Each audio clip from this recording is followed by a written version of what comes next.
The Predator Triton 500 of 2020 was one of our favorite laptops. It was different from any other gaming laptops that you can find at the time. It broke every convention of a gaming laptop. It's thin, but at the same time, it packs a lot of power that makes it a joy to game with.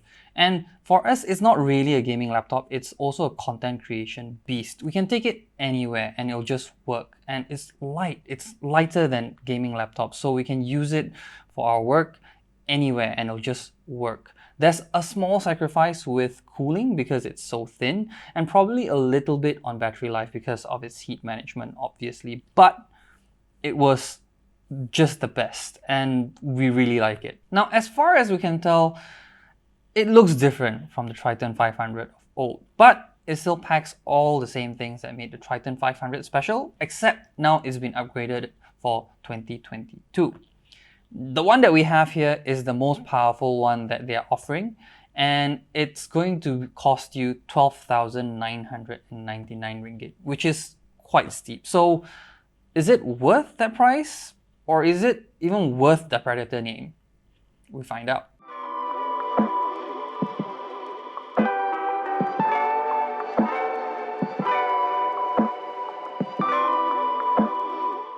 Like I said earlier, it doesn't look like anything that we've seen before on the Triton 500. It doesn't even look like any Predator gaming laptops that you can find in their lineup.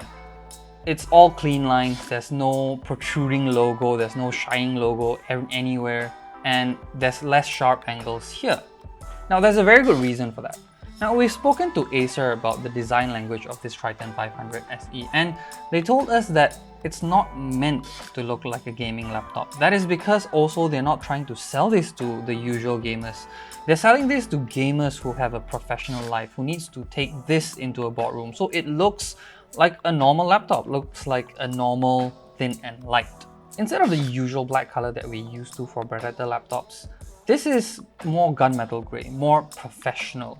And there's no more sharp angles, it's just clean lines all around, it's just a square. And it looks like a very, very professional laptop at that.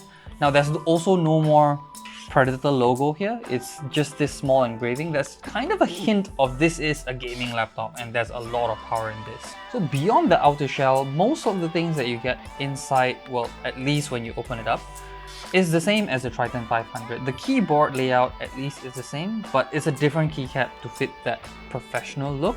There's a turbo button there and the same sort of layout on the intake grills. The display is a little bit different. It's a bit squarer than before.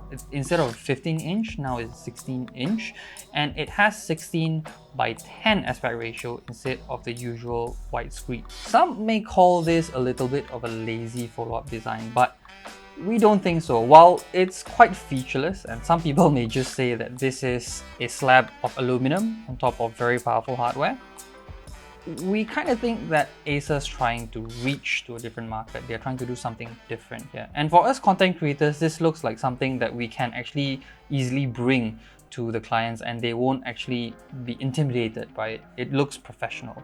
Like I said, it belongs in a meeting room. 2021 hasn't been kind to all of us. We've gained some weight.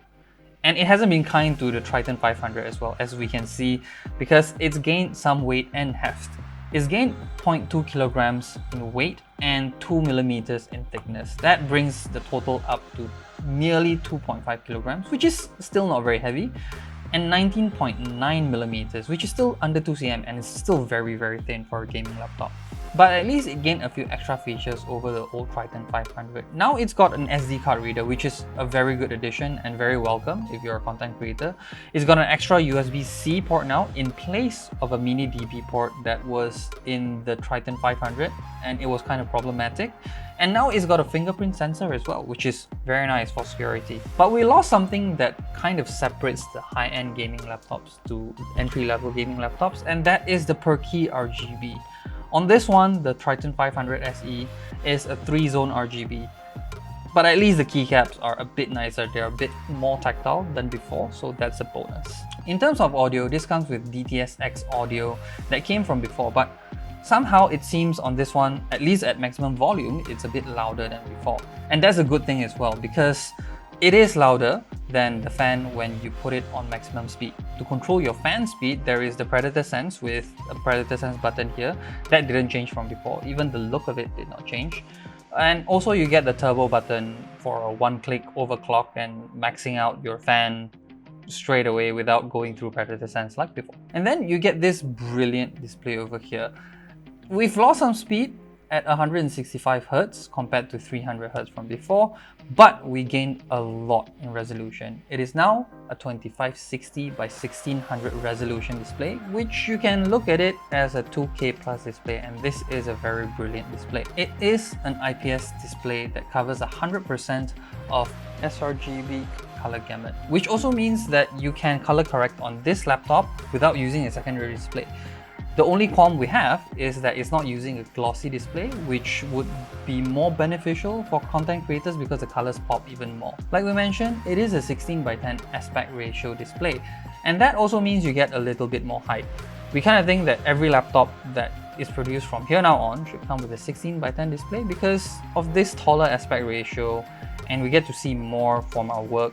Very important when you're a content creator. Even when you game, your peripheral view gets disrupted less by the HUD. The test unit that we were provided comes with Intel's 11th generation Core i9 paired up with the most powerful mobile GPU there is, NVIDIA GeForce RTX 3080. And yes, a lot of power and a chassis that's 2cm thick, less than 2cm thick.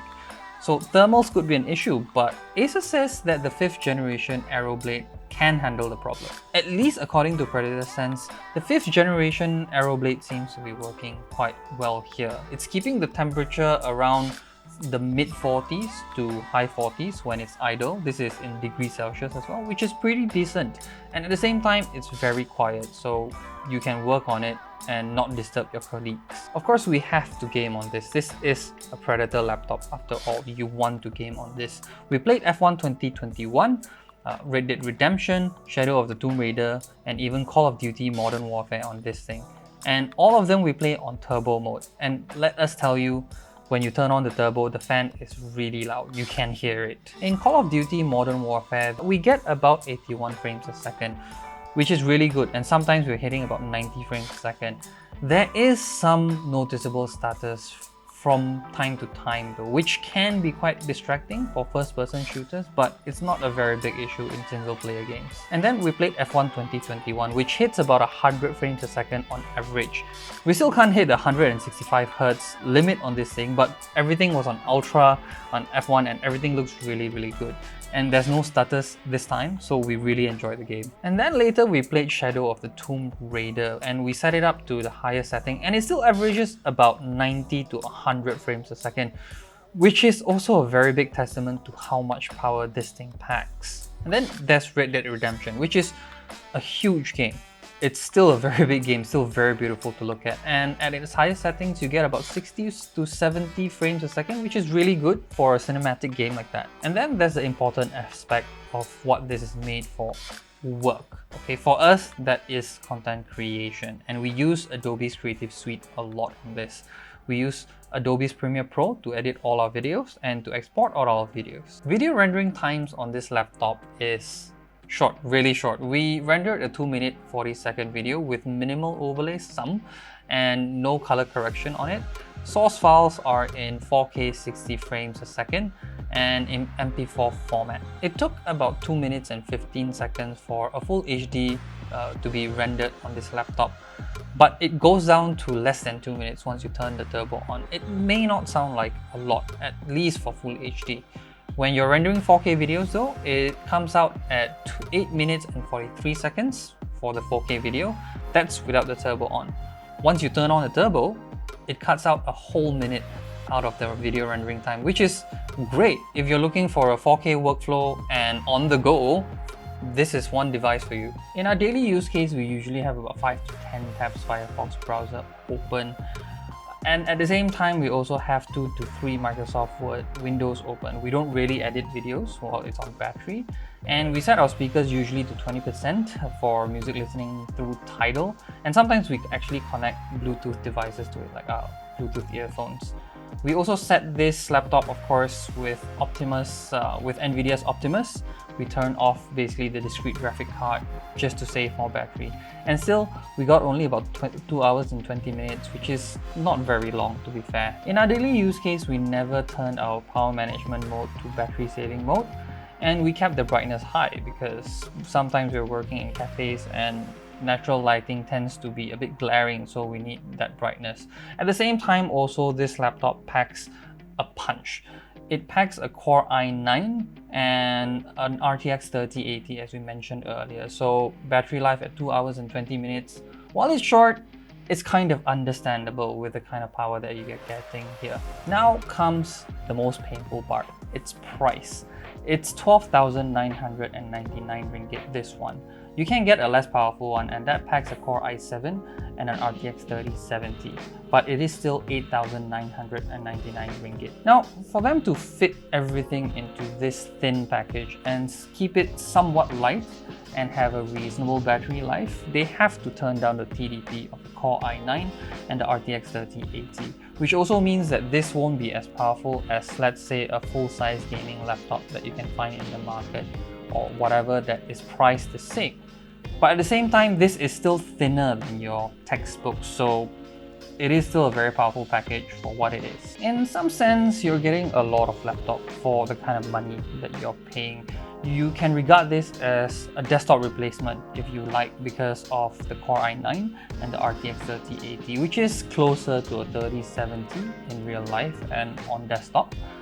But it is not just a gaming laptop for you. This is also going to be your work PC. When you turn it on outside, you look very busy, especially if you turn on the keyboard backlighting and set it to a single color only. Now time's come to move this thing around, and it's not very difficult because at 2 kilograms, it's not that light, but think of it this way. A desktop replacement that has the same power and the same graphics card as this is going to cost a lot more. Yes, it might be a bit more powerful, but this is powerful enough for you to just carry around and flip it open, edit your videos and render your videos. And when time comes to game, or when the mood takes you to game, you can also game on the same device. You don't need to carry 2 devices for this. Now, we're not telling you to go and spend 12,999 ringgit. That would be really irresponsible because that's still a lot of money. But we are telling you this is an excellent laptop if you are a content creator. It's got micro SD card reader, which is really great, and it's got all the power that you need. As long as you can find a plug point, you're going to be set and you can edit your videos and render your videos on the spot without any trouble. The price jump from the old laptop to this new Triton 500 SE to us is a little bit steep at 4,000 ringgit. But you also have to remember that this is a Core i9 laptop with RTX 3080, not Core i7 with RTX 3070. You can get that one at the same price as the old one. At the same time also, we have to remember that there is a chip shortage. Ask McDonald's, they know. Let us know what you think about the Predator Triton 500 SE in the comments below. Of course, if you like this video, do give us a thumbs up because that helps us a ton. And for more videos like this, you can subscribe to our YouTube channel at techENT TV. Thank you for watching, and we'll see you in the next video.